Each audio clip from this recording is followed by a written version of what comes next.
थोडंसं बेसन टाकायचं, कापून घ्यायचं मस्त पालक, धुवून घ्यायचा, त्याच्यात हळद, चटणी, हळद, मीठ हे सगळं टाकायचं आणि टाकल्याच्या नंतर मस्त फर्स्ट क्लासपैकी थोडंसं तेल कढईत टाकायचं आणि कढईत टाकल्याच्या नंतर त्याला मस्त असं फ्राय होऊ द्यायचं आणि फ्राय होऊ द्यायच्यानंतर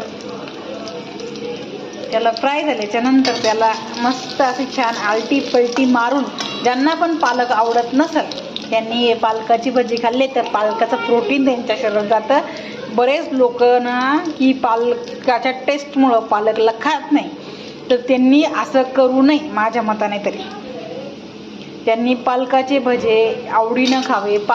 बऱ्याच गोष्टी असतात. मी तुम्हाला एक दिवस ना छान अशी पालकाची भाजी तांदळाच्या भाकरीसोबत दाखवत, जे आम्ही नेहमी आमच्या घरात खातो. आणि मी म्हणजे काय म्हणतात त्याला चालूच ठेवते. मला ना पालक माझा फेवरेट आहे आणि ज्यांना आवडत नाही मी त्यांच्यासाठी हा स्पेशल व्हिडिओ टाकलेला आहे की ज्यांना पालक खायला आवडत नाही ना त्यांनी अशा प्रकारे पालक खाऊन स्वतःचं ना विटॅमिन वाढवावं. आणि त्यानं काय म्हणतात त्याला, आणखी मला तोंडाला भजे पाहून पाणी सुटलं आहे तोंडाला.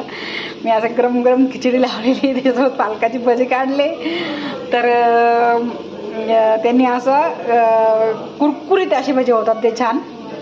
हे बघा, ज्यांना कांदा आवडत नाही त्यांनी पालक भजी खावी, ते एकदम टेस्टी होता, टेस्टी लागता.